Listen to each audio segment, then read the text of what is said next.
Hi, I'm Dr. Mike Evans, and welcome to this visual lecture I'm calling 23.5 hours. So I have a big interest in preventive medicine, which can mean a lot of things from, cancer screening to eating more fiber to having a good social network, and I mean that in the old sense of the word. Weighing less, drinking less, smoking less, controlling your blood pressure, cholesterol, and so on and so forth. So all of these things are incredibly important, and I wouldn't want you to minimize your efforts in any one category, but I want to know what comes first. What has the biggest impact? What has the biggest return on investment? What makes the biggest difference to your health? So I did my research, and I found an answer, at least for me, and it's tricky because, all these things are sort of overlapping. But I picked out this intervention, and because of its breadth, it worked for so many different health problems, and that's what I found so cool about it. So just to kind of walk you through a quick list. So this intervention in patients with knee arthritis who receive 1 hour of treatment 3 times a week reduced their rates of pain and disability by 47%. In older patients, it reduced progression to dementia and Alzheimer's by around 50%. For patients at high risk of diabetes and coupled with other lifestyle interventions, it reduced progression to frank diabetes by 58%. Postmenopausal woman who had 4 hours a week of the treatment had a 41% reduction in the risk of hip fracture. It reduced anxiety by 48% in a big meta-analysis. Patients suffering from depression, 30% were relieved with low dose, and that bumped to 47% as we increased the dose. Following over 10,000 Harvard alumni for over 12 years, those that had the intervention had a 23% lower risk of death than those who didn't get the treatment. It's the number one treatment of fatigue, and of course, the kind of outcome of choice there, my favorite outcome is quality of life, which is really all of the above and really about making your life better. And this treatment has been shown over and over again to improve quality of life. So the question is, what's the medicine and what is 23.5 hours? So the medicine was exercise, mostly walking, so not triathlons. And let me just put it a different way. I think what I'm asking you to do is, if you think about your typical day, so there's 24 hours, and so you might spend most of your day, this varies obviously, but couch surfing, sitting at work, obviously sleeping.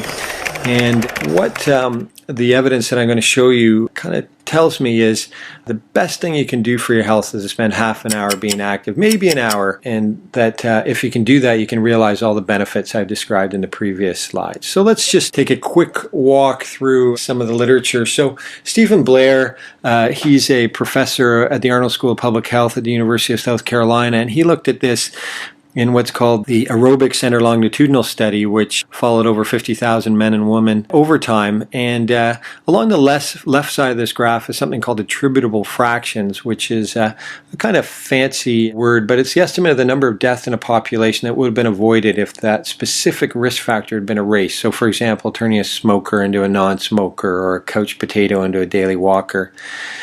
And along the bottom is the typical risk factors. You can see the hypertension is incredibly important and so on and so forth.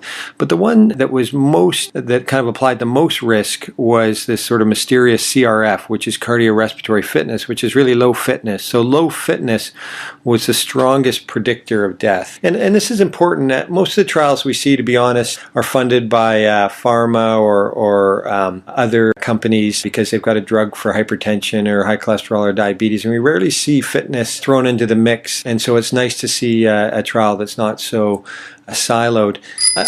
Blair's work is interesting. He also did another trial looking at obesity. What he found was, sort of two things. One is obesity and no exercise. That's a very bad combination, and that's where we saw many of the negative consequences of obesity from a health point of view. But if the obese person was active, even if they didn't have the weight loss, but were just active and obese, that was much, much better, and that the exercise ameliorated much of the negative consequences of obesity. So if exercise is a medicine, what's the dose? So when I think of dose, I think of how long, how often, and how intense. I'm going to give you a slightly mixed message, but essentially more activity is better. But I must say the rate of return seems to decline after 20 or 30 minutes a day. So if you're being active less than 150 minutes a week, or more if you're a kid, an hour a day if you're a kid, my flag goes up in the clinic. So my personal take on this is that, the literature draws a very broad brush, and so we see big differences when somebody goes from not doing anything to doing something, and after that the return is more granular. So if we took the Nurses' Health Study, women who went from zero activity to just 1 hour a week reduced their heart disease rates by almost half. So you can break it down, so it can be 10 minutes, 10 minutes, 10 minutes if you want to do 30 minutes of exercise, so it can be broken into 3. Higher intensity, it looks like it's equivalent to less time with lower intensity. But I think obviously the clinical pearl is mostly thinking about your style and habits and your personal cues. So if you're only going to do it if it's pre-booked with friends, I have couples that take a half-hour walk every morning or evening to organize their life. A dog is a great walking coach. The data is showing 67% of dog walkers achieve the 150 minutes a week just with the dog walking. And finally, of course, your commute, getting off stop early, taking the stairs, and so on and so forth. So thinking about that, I'm just going to walk you through some quick slices of the literature. The first one comes from Japan. In the 90s, Japan required all employers to conduct annual health screenings for their employees. And so a large gas company in Japan called Osaka used this to answer a great question. So if people's walk to work was longer, did that reduce their chance of serious health problems? So in this example, high blood pressure. And what they found is under 10-minute walk, no difference. 11 to 20-minute walk, 12% reduction in rates of high blood pressure or hypertension. And over 21-minute walk, a 29% decrease in rates of high blood pressure. So the authors calculated that for every increase of 10 minutes in your walk to work, there was a 12% reduction in the likelihood of getting high blood pressure. The second exhibit is looking at stents. So this is something we commonly do down medicine. So you can see on the left here, the artery's blocked. On the right, a vascular surgeon's gone in and put in a balloon, opened it up, and left a stent to keep it open, which makes great sense. So a German researcher named Rainer Hambrecht looked at this with about 100 cardiac patients.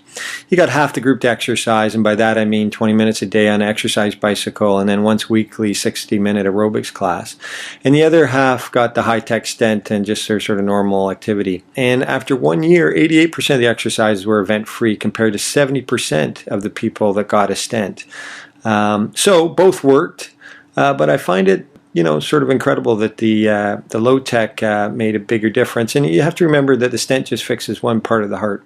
The next way to think about it is the reverse. So what I call sitting disease. We know that being sedentary is bad for your health, but a researcher named Leonard Veerman wanted to quantify this, and he did so down in Australia in a big study they did there. They found, compared with persons who watch no TV, those that spend a lifetime average of 6 hours a day watching TV can expect to live about 5 years left. I mean, that's incredible. But then I think, who watches 6 hours a day of TV? And it turns out the average adult in the U.S.A. spends about 5 hours a day watching TV or screens. So I find this fascinating that we never think of the TV as something that's bad for our health, but clearly it's as powerful as many other risk factors for chronic disease. So I'm just going to leave you with, two quotes. So one is Jerry Garcia, the singer who is the lead singer for the Grateful Dead. And he said, somebody has to do something. It's incredibly pathetic that has to be us. And I think that's true, that in some ways it has to be us. As Hippocrates said, walking is man's best medicine. And so I'm going to finish by asking you a question. And this may have some personal challenges for you. So, you might be very busy with work or kids or both, and you may be in pain or have other priorities. But my question to you is, can you limit your sitting and sleeping to just 23 and a half hours a day? So something to think about. Thank you very much.